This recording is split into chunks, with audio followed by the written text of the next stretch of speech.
برطانوی فوج کے senior military commander lieutenant general Patrick Nicholas Sanders نے کہا ہے کہ پاکستانی افواج نے قبائلی علاقوں میں دہشت گردی کے خلاف جو کامیابیاں حاصل کی ہیں ان کی پچھلے 150 سالوں میں کوئی مثال نہیں ملتی۔ وہ رائل ملٹری اکیڈمی سینڈرس میں پاکستان ملٹری اکیڈمی کاکول اور سینڈرس کے درمیان 70 سالہ اشتراک کے حوالے سے منعقد کی جانے والی تقریب کے موقع پر جیو نیوز سے بات چیت کر رہے تھے۔ In particular, the Pakistan Army has done more than anyone to combat terrorism and extremism.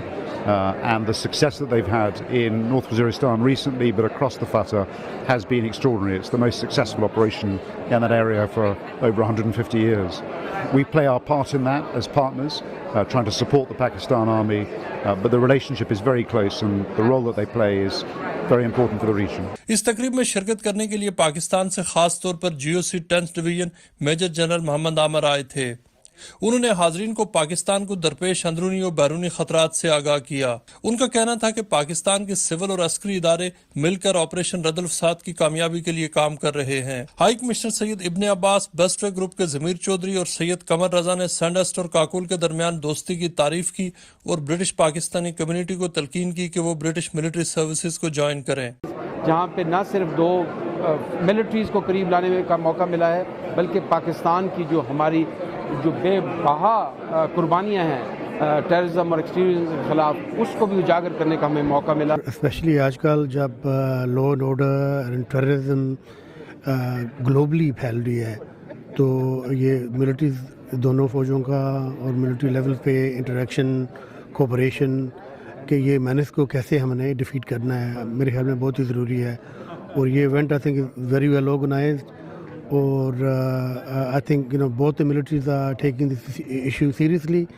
Both the Pakistani and the British and all the senior guys were here.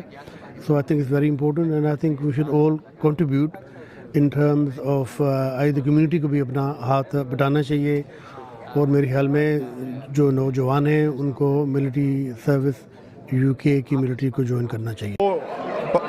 British army کا، British navy کا، British air force کا، British police کا، اور جو اس طرح کی jobs ہیں ان کا حصہ بنے، اور یہ ساری اپرچونیٹیز ان کے لیے ڈور سٹیپ پہ ہیں۔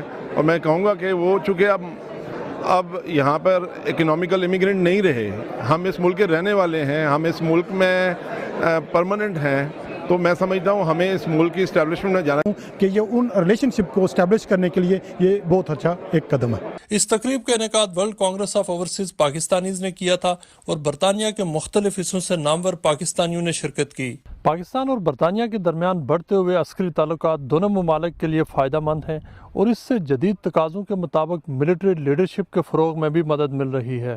کیمرہ مین نصیر احمد کے ساتھ مرتضیٰ علی شاہ، جیو نیوز، سینڈرس،